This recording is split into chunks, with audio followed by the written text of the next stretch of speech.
Love your Feel free to bring a tamale with you. I want to talk more with you about your art. Is it recording? Okay, great. Yes, you're a powerhouse. Welcome. My name is Jenny Castle. I'm the curator and associate director here at the Art Center. And I'm just going to make a few announcements, and then I'm going to pass it over to this wonderful panel. But I feel like I need to give credit where credit's due. This show had a lot of moving parts. First, I want to thank Yanni Alvarez, who was an artist in residence here 2 years ago now. We had a couple of meetings together, and she felt like it was really important for the Art Center to put together a show that explored the complexity of the Latinx identity. And she was going to be part of this project and then had to pull out. And even after that happened, we decided we were going to move forward with the show because it was an important thing to do.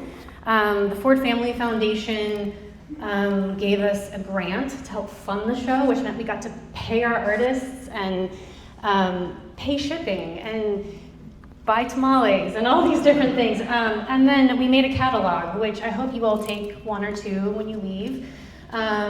We were able to Patty translated it from English to Spanish for us, so it's completely translated. We worked with Composite Press, which is based out of OSU. It's a student-based book designing class, basically. So a student designed the catalog and learned a lot along the way. Thank you to AJ and V for helping the student along with that process, but it came out really beautifully, and it was a wonderful collaborative project, and it's free to anyone who visits the show. So once again, thank you, Ford Family Foundation. That's all I'm gonna say.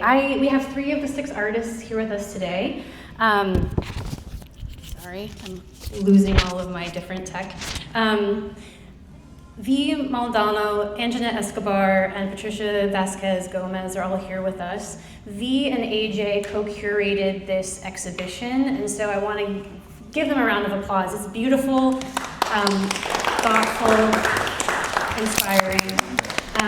And so now we have the honor of listening to 3 of the artists and the 2 co-curators share what inspired the exhibition and how it came together. So I think they're going to talk for 15, 20 minutes or so, and then if you have questions for them, please feel free to ask. So I'm going to pass this off to you, V.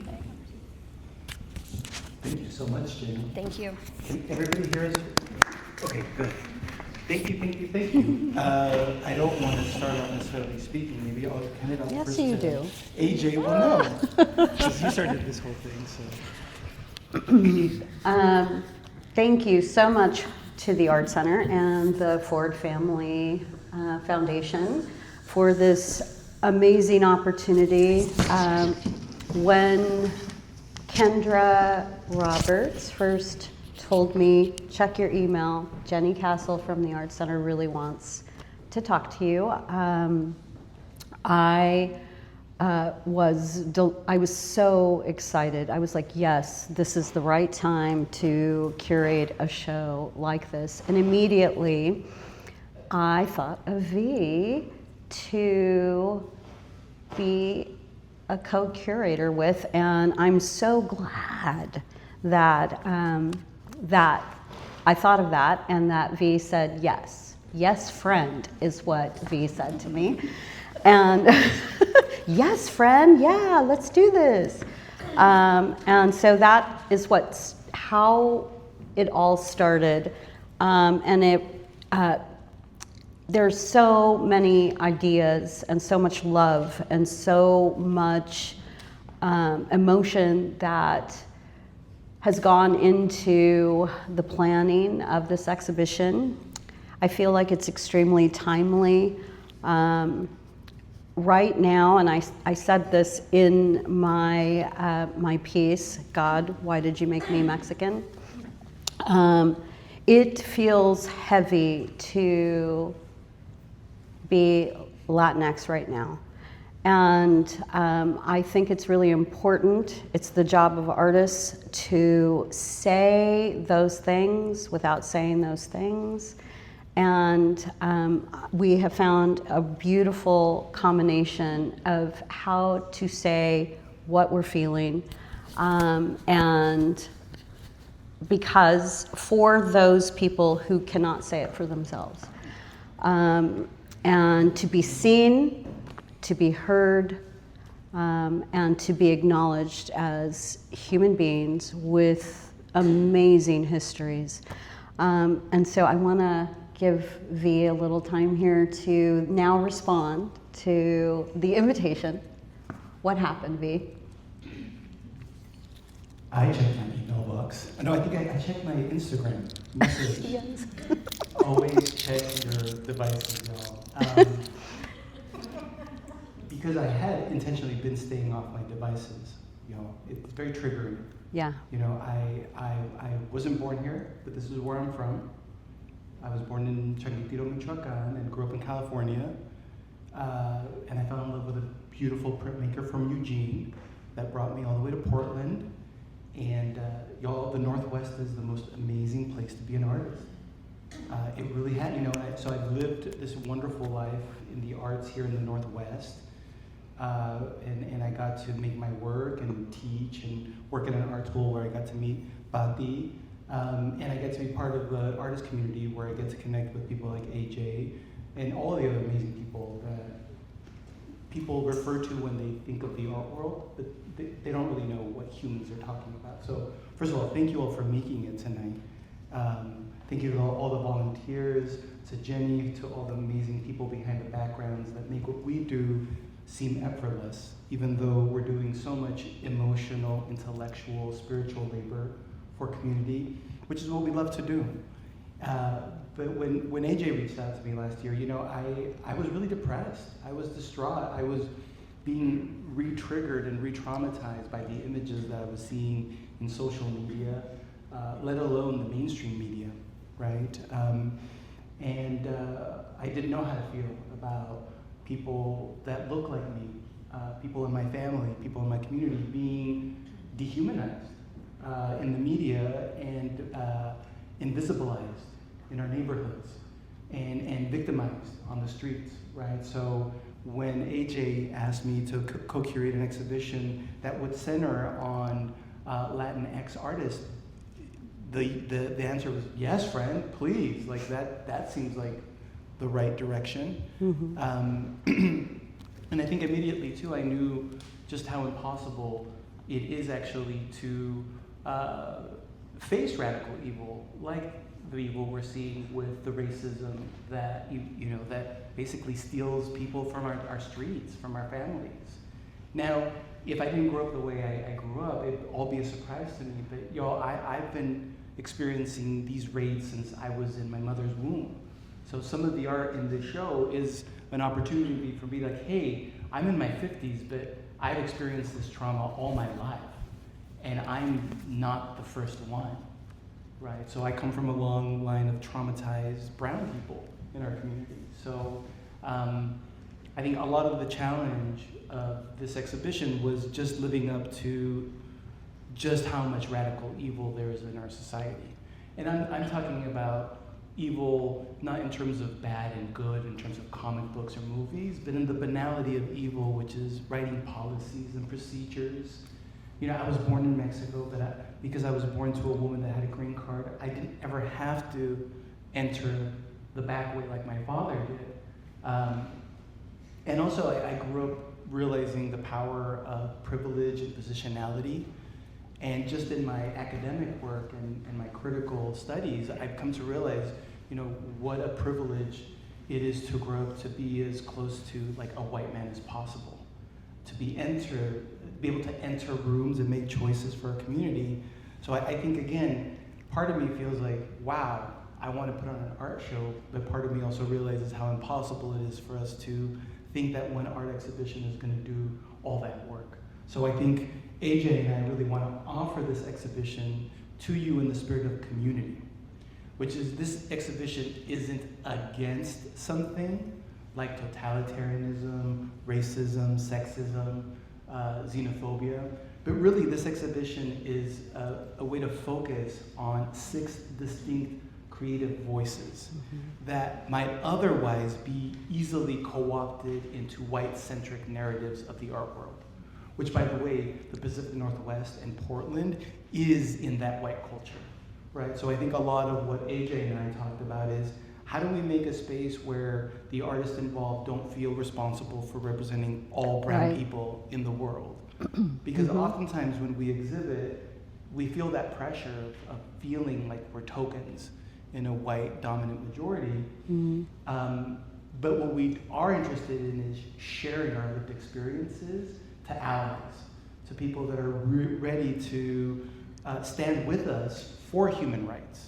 So the show is really an opportunity to make visible the invisible humans that are easily disappeared and extracted from our communities, because we don't know their names until after they get kidnapped, until after they die, right? And so we have the privilege of having our names known now, right? And we have the privilege of you all centering on our creative acts and feats, right? On our imaginations, which I think is what gets lost when all we focus on is us being hunted by white supremacism and policies that really don't represent our community, y'all. You know, the people that rule our society don't represent us.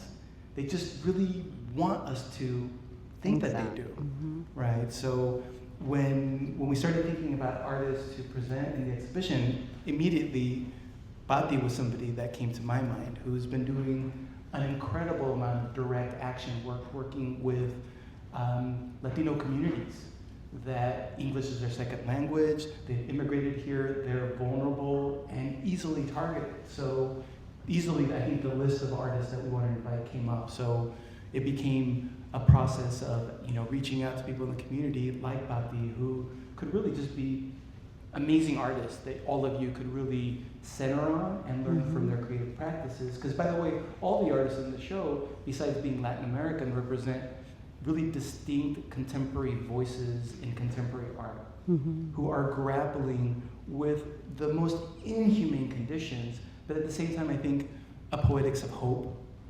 And I think the power of witnessing, like in your work, Patti. Please, build on anything I've shared. Okay, I'll try. Maybe I will start where you started, which is like, I got an invitation for V. I'm lucky to have V as part of my community of artists. I live in Portland, and it's a delight anytime I get to be in relationship with V for anything that, you know, they invite me to do. I'll say yes. And also the invitation came in a really difficult time. I think it was last year, maybe last fall, right? And for a number of reasons. One is like, I don't really have things to show. Like I've made video, I'm working a lot with sound, I'm making some paperworks. But a lot of the work I do responds to a very specific place and time and doesn't leave a trace. So it's not things that I can easily take places. So there's that. I have that challenge, and I've been thinking a lot that I need to change that. And also because you know, that flag represents, we were in the middle of the Operation Black Rose that started maybe, I would say, like in June, and by fall, you know, we had like maybe hundreds of agents like running around Oregon taking people from the streets. So I was very affected. I also like kind of stopped everything I was doing to support the Portland Immigrant Rights Coalition, which is probably the only organization that's responding, or that at least, you know, last year was responding at the state level. I feel like right now there's a lot of local organizations that have caught up and are responding, but back then PERC was the only one. So I was like, what, a show? It's just like, what are we talking about, what? So I just kind of didn't know, like, I just said yes, but I was like, I don't even know what I'm gonna show. And then I started doing that flag where I've been making a scratch for every person that's been taken from the streets of Oregon based on PERC numbers, which are probably like an underestimate. Some people don't get reported. But also, like, I just been trying to make my drawing public. So a lot of what I do, as I said, doesn't leave a trace. But I've been painting and drawing for longer than I've done anything else. And drawing particularly is something that I'm always doing. It's like, I think of drawing as a form of thinking. Like, I think through drawing. Like, whether it's like I'm making sketches for an installation I'm gonna make, or I'm just recording what I'm thinking, what I'm investigating, whether it's related to art or not. So I have all these like drawings that I just think as documentation or records, but that also like I haven't made very public because, you know, just like, oh yeah, I made that, just to kind of think about these other things I'm doing. So I've been thinking more like about drawing as bringing drawing more to the foreground. Like just starting to show more of what I draw, and those ink drawings. I've been doing that kind of drawing for a long time. I have big, different sizes. I have series that I haven't thought of series, but like they just happen. And then this piece that's in the table, and that's very new, and I'm probably going to be doing more than that. And that happened when I was in Mexico in the winter, and I found a lot of materials that I used to use when I was a student.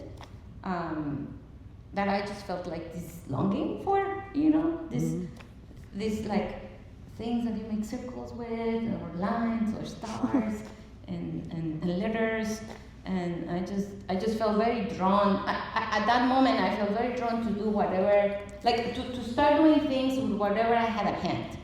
Like I was like, oh, I have a lot of like letter-sized sheets. I have a lot of color pencils, I have a lot of pencils, and I have all these materials that I used to use. So I started like playing with them and using them very intentionally to record again, you know, what I was thinking, what I was processing, but also more intentionally thinking, can I make something that can be shown? So that's what I'm offering here, and I'm very grateful for the opportunity because I feel like I don't get the opportunity to do that very often.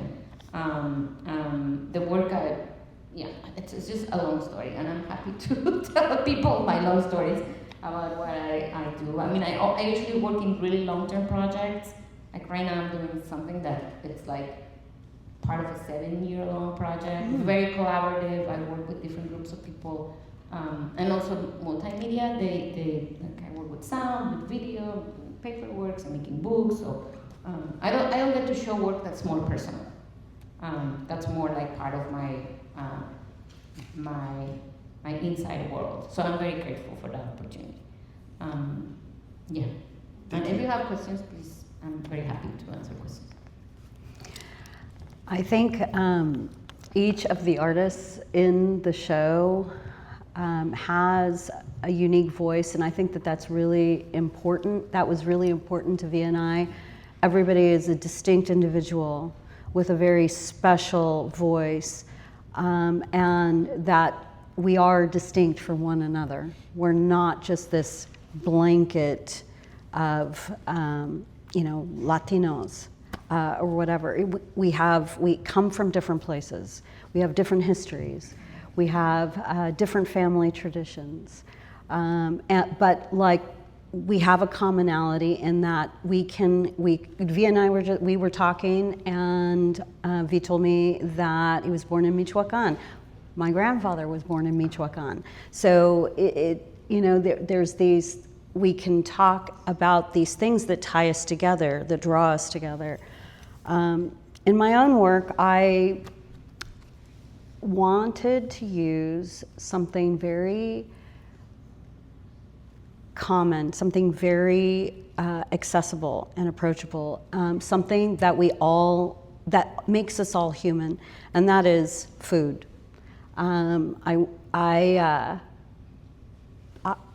Did you know that the United States is the largest consumer of tortillas in the entire world, including Mexico? That's my fault. I did. Yeah, and it made me start thinking about the consuming of a culture, the consuming of an ancient food, corn, something that was born right here on this continent.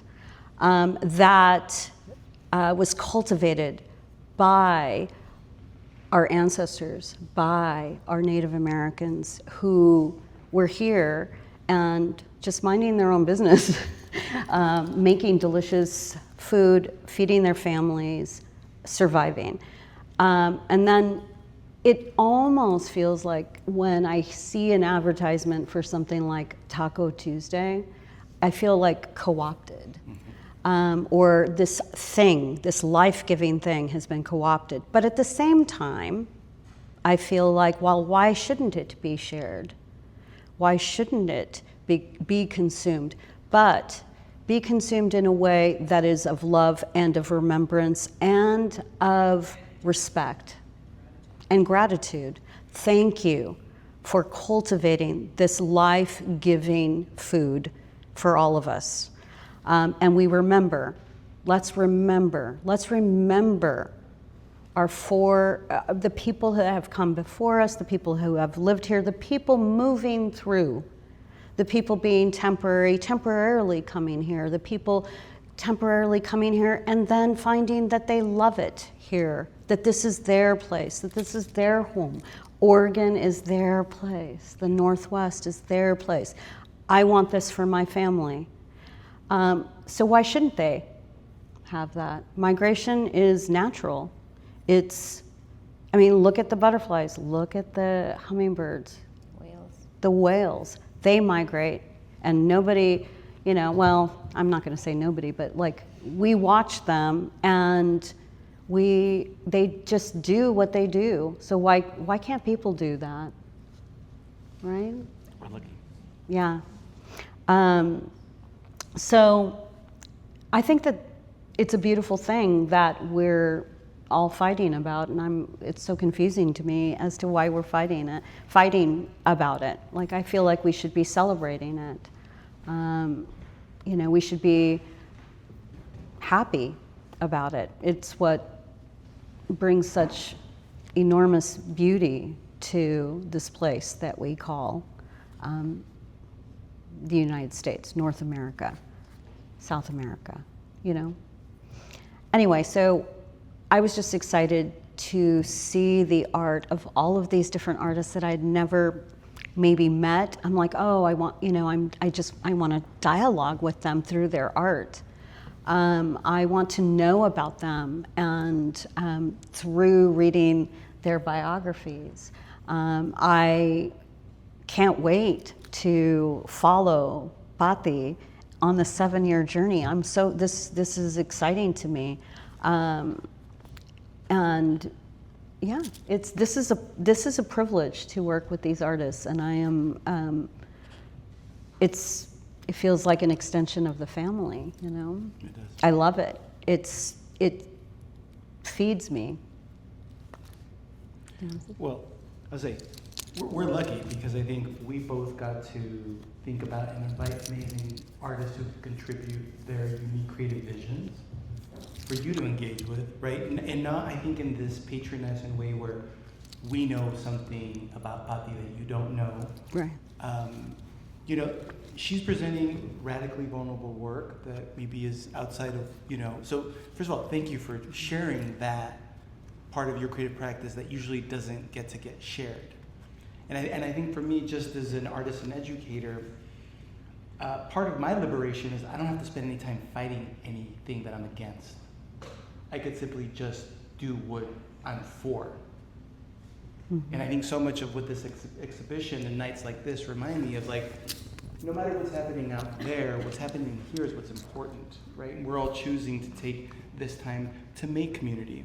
So every choice that AJ and I made in the selection of our own work, or who we would work for at the exhibition, or how we worked with Jenny and any of the staff, it's always an opportunity to create connection and community.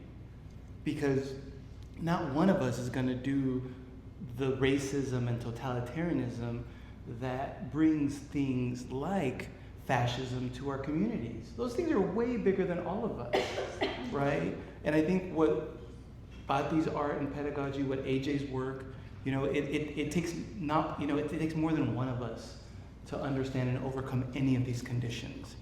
And as Latin American people, as Latinx people, as Mexican people, we understand how complex it all is. And so I think we really shied away from cramming a lot into the show. Really, it was about let's do the opposite of white supremacism and capitalism. Let's slow down and let's think about how to be more human, right? Because ideally, we don't agree as Latin American people. And you might get to see that for the first time in an exhibition, where just because Pati and I are Mexicans doesn't mean we maybe share values, right? I grew up really conservative and Catholic, but I'm also really queer and transgender. So that's a huge spectrum, right? So it doesn't surprise me when I disagree with people. That's why I became a professor. I love disagreeing with people on purpose, so that you can change my mind, right? And so I think the exhibition is set up in a way to not isolate us in our aesthetic choices. So that I think part of what happens is that you're like, oh wow, these things don't look like each other. What might they have in relation to? Because usually an exhibition is organized around a common theme, a common material. Look at all these amazing photographers from the Northwest that studied with this very important person. You all don't know us from anybody. We're strangers in your neighborhood. Thank you for welcoming us, right? The work in the show is really an investigation on an individual basis, but also what does it mean when we don't need our tastes or assumed racial bias to use as a lens to understand each other. And I think ultimately the works like help us confront uneasy truths, unseen, unspoken truths about ourselves, but as a way to invite you to those things. Because I know that if I force you to see me as human, it kind of defeats the purpose. Oh yeah. Agreed. Each one of the things that V and I were really trying or hoping to induce was an invitation to each one of the viewers that walk in here to walk up to any of the pieces in here and really go deep into them. Really spend some time with each one of them. And, what do you notice? What is the artist saying? When you stand in the doorway, you can see V's piece from the door, but as you get closer, you see more. And as you spend time with it, you see even more. And all of the pieces have that longevity, I feel like, where it's like you can approach Pati's table and view it from lots of different angles and find something new, something that you hadn't seen the first time that you went through. But you get to make up your own mind about those things as viewers. And I think artists do that. We invite you in to see. What you see is your responsibility. What you take from what you see is up to you. I oftentimes think about standing on top of my roof and yelling all of the things I'm angry about. But people would just look at me like, who is that crazy woman just yelling? What is she talking? She's crazy, call the cops. But if I print it on tortillas and organize it neatly, and people will stand in front of it and make up their own minds, and I don't have to yell it. I don't have to scream. I can just invite them to see.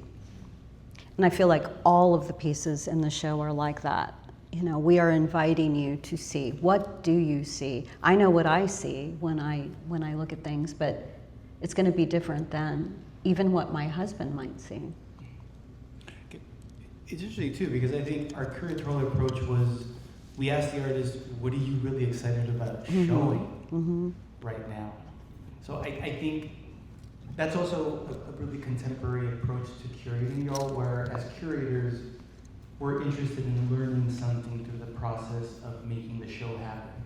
So I think that's why earlier I talked about the show being distinctly contemporary, right? So rather than, I think, being based in tradition where we already know Right. what the thing is, and you're all here just confirming that experience, I think we tried to present artworks that were obviously technically,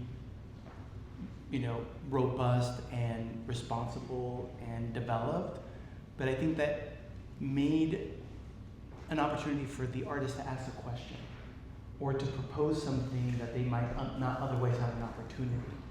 And I think, again, that invites the kind of critical inquiry we hope we take outside of these institutional walls, so that you approach any circumstance in your life with curiosity and suspicion, right? And I think, we didn't tell the artist what to share with us. We asked, what are you excited about? And I think for me, I love seeing how much balance we all brought to each other.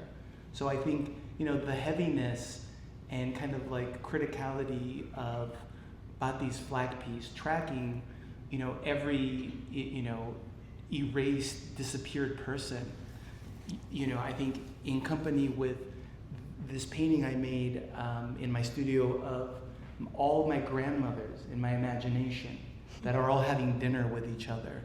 And they're also invisible, by the way, right? So in our imagination, there's a space where all the disappeared people from our community, including our deceased ancestors, all get to be together, right? And I think that's really what's powerful about what we can do as a community, is that we can imagine beyond the constraints of the current moment. And I think that's what makes contemporary art vital.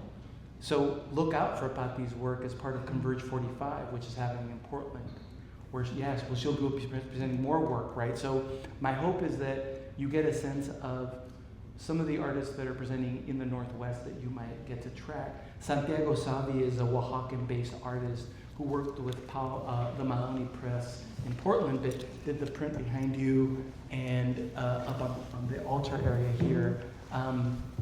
And then Angela actually worked with a master printmaker as well. So there's more invisible community than that meets the eye. So Alejandra Savila is also a student that I worked with at PNCA. So I love seeing artists that I taught as students growing to kind of their professional rank. I would say one of the things that it was important for us to have like Laura Medina in the show as well, because she's a Colombian American artist who really, I think, does an amazing job of talking about the power of the American dream and kind of Disneyland in our kind of like cultural subconscious, right? So we all grow up with these ideas of what happiness means, right? So my hope is that this exhibition isn't just a window into Latin American imaginations, but just imaginations.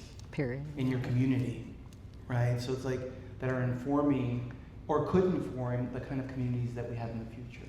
So don't feel like you're just looking at people, but these are folks in your community as well. You were gonna say? That's period. Yeah. Okay. Pati, do you want to add anything? No, necessarily. I feel like it would be great if people have questions. Yeah, Just agreed. able to answer Agreed. some. Questions. Let's take some questions. I'm here, can you hear me? Let's have you do the mic so that we Yeah. can hear you in the Here. recording. Thank you. Words in Spanish, bienvenidos. Gracias. And two questions. I share what moves me, but I see a commonality, and although I was born and raised Catholic, the goddess who rules me is simply corn god. And everything that you depict here is origin, climax, and decadency of our societies in Mesoamerica, with the hope that it will grow again, because corn, maize is magical. But coming to the title, Unspoken and Unseen, this artist mentions two beautiful words that you will love, Nahual and Tonal. Could you explain what it means with in correlation of unspoken and unseen? Could you? Who are you addressing? All of us? Santiago Savi, maybe? Oh, it's for Yeah. Savis. Yeah, so that's Savi's work. I don't know. Do you know what use this? No, Sabi is Oaxacan-based and, is a living indigenous Mexican culture. I think oftentimes we think of, can I borrow your mic just a little? I think oftentimes we think of indigeneity as a very kind of annexed identity that either happened way in the past that we have to be certified to have connection with. But a lot of us that grow up in Southwest Mexico grew up in indigenous Mexican communities. So there's no divide. Yeah, and Sabi's work is rooted in Oaxacan indigenous culture, right? Where they're speaking a native language, practicing native traditions that are ancestral. And I think for us, it was an important kind of callback to, it was an opportunity to call land back. Like, Latin American people, we have been here. We were colonized. And then later, the imposition of colonization turned into capitalism. That basically made us sever our connection with the land and migrate north to work, right? And being somebody that grew up watching ancestors grow corn, it was important for things like subsistence living to be cut off, right? So I think for me, somebody like Sabi really represents that living culture that a lot of times we only experience as tourists. But it's not just tchotchkes for us to experience secondhand. It's real living people. So I think it was an opportunity to speak about that living culture. And I'm not an expert, but I grew up in Mexico. And the way people talk about nahuales, or we talk about nahuales, it's like a spirit animal. So I don't think those practices actually exist anymore, but like if you were born, you were assigned a spirit animal. In this case, it's a jaguar. The jaguar is extinct from Oaxaca. We have like very few jaguars still kind of trying to roam in like the very south of Mexico, Chiapas, Tabasco, Yucatan. But I don't think that there are any more jaguars in Oaxaca. So unfortunately, a lot of these mythologies rest on things that don't exist anymore, particularly when it comes to the natural world, right? A lot of animals that just cease to exist, and a lot of the lands where they are still worshipped or they have spiritual meaning. This idea about corn, about the sacredness of corn. My grandfather, who was born in Michoacan, first picked corn, like migrated and picked corn, but then later wanted to grow corn, and so became this like very important food in our home. Like it was all about corn, like everything was about corn. I even remember taking my little wagon full of corn to school so I could sell the corn to the teachers. But I think these mythologies are important, even if the animal is becoming extinct, which is extremely sad. This is a very sad thing. It's what they represent, this connection to an ancestral plane. We communicate with our ancestors for Dia de los Muertos and in that piece over there. So it's like we honor our ancestors, we talk about them, we live through them. And it doesn't matter if they are this animal. It does matter that this animal is sadly, going extinct in this particular area, but their spirit is definitely there in all of the people there. They want to remember, we want to remember. Mm-hmm. Other questions? What? One question? I don't have a question. AJ, I just wanted to make a comment. I love, it was really beautiful. I think that you related just the natural instinct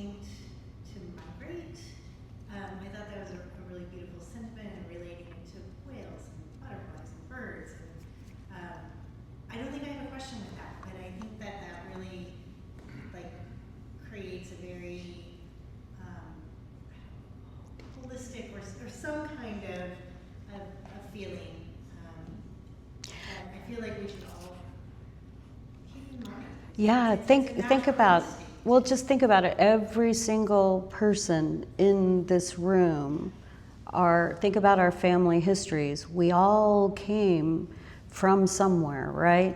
Some of us, partly from right here, others from across the Atlantic, others from across the Pacific, others from, south of the equator, north of the equator. Like, we all will go. I think migration is completely a natural thing. Like, sometimes we feel the urge to move, Via and I were just talking about that, on our drive out here. Sometimes we feel the urge to move to, where would we go? Why would we go there? But I just think that it's been happening for time and eternity. I mean, if you just follow history, where are all these people coming from? Where are they going? Where did they first start their journey? Where did the journey end? Everybody is doing Ancestry, .com kits and trying to find out where their ancestors came from. So why is it so wrong to migrate without these papers? That's a capitalist thing. That's capitalists trying to protect capitalism. We're working here. This is our turf. Well, it hasn't always been your turf. Yeah. Used to be the Jaguars' turf. Yes, it used to be the Jaguars' turf. Exactly.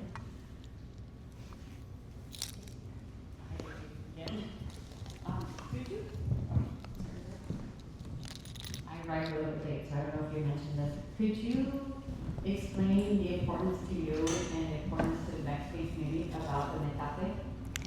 Oh, so this metate in this piece behind us, titled America, is a family heirloom. So I inherited the metate behind us from my grandmother, and it was her grandmother's, and I don't know how long it's been in our family, but it's broken and been repaired over and over. It's very old.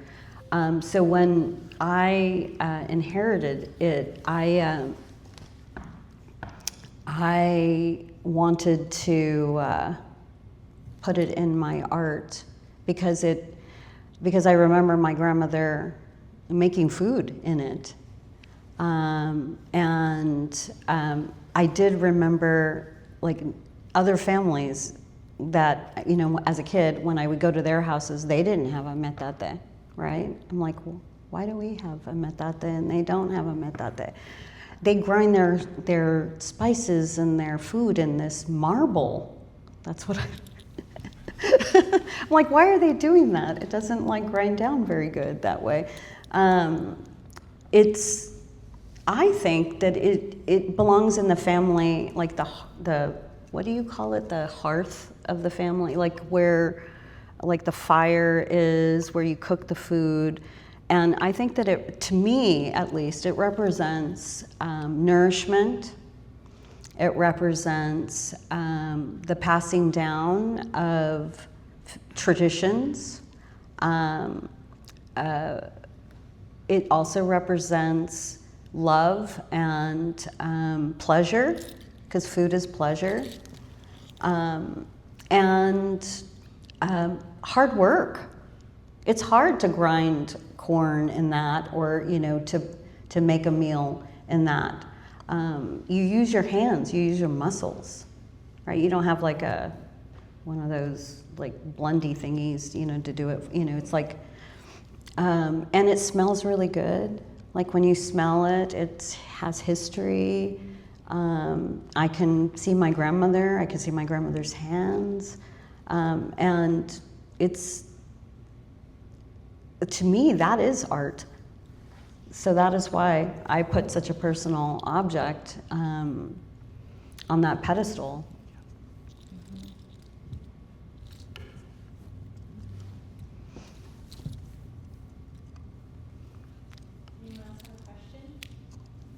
I have a comment. You mentioned at the end that every artist express something, but it's the viewer who needs to take that. And I think the complexity of the concepts that you mentioned, talking migration, extinction, representation, everything brings so many layers of complexity that requires an artist to be able to present something and people be able to take what it means for each one. I think that's very powerful. And thank you, it's great. Thank you. Thank you for taking time with the art. That's so exciting to hear when a viewer takes time with the art. That's wonderful. Thank you. And this is really an amazing space. Thank you for the invitation. How lucky to be able to show here, and for all of you to have access to this space. It's really beautiful. Mi casa es tu casa. I feel it. Oh, more questions. Yes. Oh, sure. Yeah, this one's for Puppy. I'm wondering, with your piece, you really had to have your eyes open to so much atrocity, and I wonder about making art that's so painful, but not just personally painful, but painful for a whole group of people, and what that experience is like. Yeah. Can you repeat the question? Oh, maybe I'll give you the. I said it well the first time. I'll say it again. I was wondering about, with your piece, you had to see so much pain that goes into that, and I'm wondering, it's obviously personal pain to you, but it also encompasses a whole community, and I wonder what it's like to make art about that. Mm. Yeah, I feel like that's a hard question, because there's a part of me that in moments of crisis I detach of myself. I kind of have this caretaker impulse, and so my impulse is to sort of do something to protect, to support folks that are affected, right? I'm a citizen of the United States. I didn't, while I wasn't born here, I didn't grow up here, but I've been a citizen for a long time. So my citizenship sort of protects me, right? Mm-hmm. Although there's more things at play other than citizenship.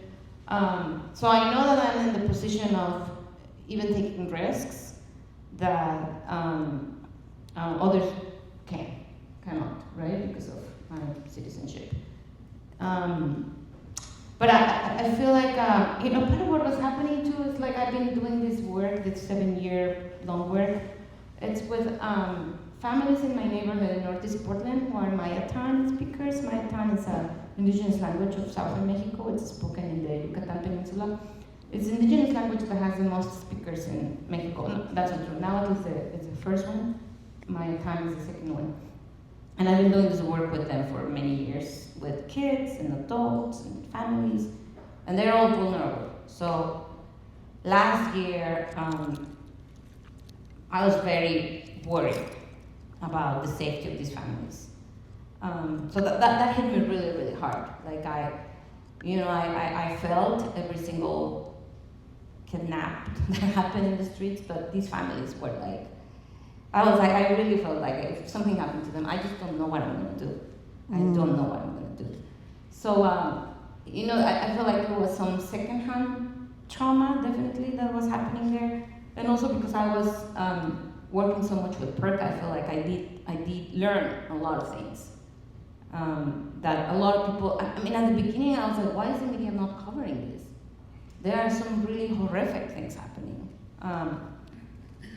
But I feel like everything happened so fast that it was really hard to sort of come up to speed with what was happening. So I definitely learned, I just learned and continue to learn because this hasn't stopped, right? This is, when the Minneapolis stuff happened, they moved all the agents there, now they're back. And they're definitely taking people again, not in the numbers that we saw last year, but they are taking people. And it's a strategy because it didn't work what they were doing before, right? And Minneapolis was a horrific thing. So they're like doing it in a more subtle way, that it's less public, it's less visible, but the plan is still, to It's fulfill insidious. these quotas of thousands of people. And the details, the details are ugly. The details like the violence, the cruelty, the way it affects kids, very little kids. And I feel like I'm not worried about myself. I am the least of my worries. But like when they detain people and we cannot find them for like weeks and we don't know where they are, it's this dark tunnel that people disappear on, and the families are desperate and they want to know, where the person went. That's what I'm worried about. I'm worried about the people that, one day they're living their lives and the next day they're waking up in these horrible detention centers, where human rights violations happen, and that are actually profit-making machines. And it's horrific that, that the reason that they exist is because Geo Corporation makes billions of dollars out of the detentions that are happening. So it's this whole thing that's just ugly from any side you want to see it. And that, I don't know. I'm like, I'm not super worried about myself. Maybe I should. I don't know. But that's just, I don't know if that answers your question. That's what I had to say. It's heavy. Mm-hmm. Yep, there's definitely I think that sense of caretaking really, I think, is something that all the artists in the exhibition have. And thank you for sharing that, Pati, because I think, for those of you that see the work, you see the work, but you don't realize that, so much of what the artists are practicing is empathy, right? So rather than the art on the walls being propaganda, forcing you to consider just from one point of view, the work is really there, I think, to suss out what you're not getting in the media, on social media, that you might not know if you don't have neighbors that share your positionality, and that you've been working with for 7 years. Mm-hmm. This is dying. It's okay. Maybe that's a sign. This one's dead. Oh, okay. Do you have any other questions before we wrap up? For those of you who are local, AJ is going to be back next Tuesday to do Unlocking Art, which is a program we have that helps you kind of like stay with exhibitions a little bit longer. And it'll be a really fun, tactile. Do you want me to If you want to, Sure. you want to chat about it a little bit. It's a really quick, I will be working with viewers, visitors to the gallery. We're going to be grinding spices and bottling them as essences.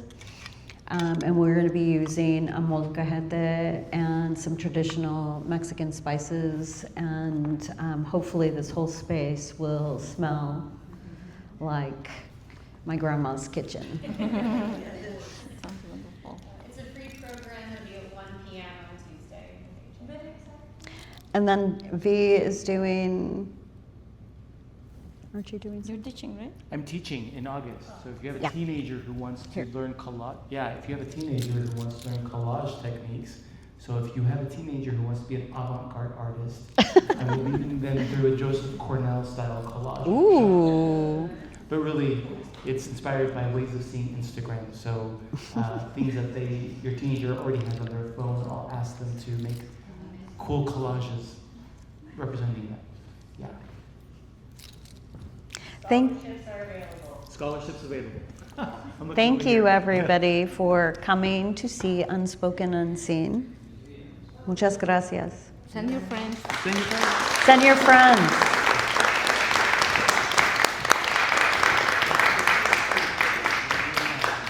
I don't know if I turned it off or not. I don't know. These things.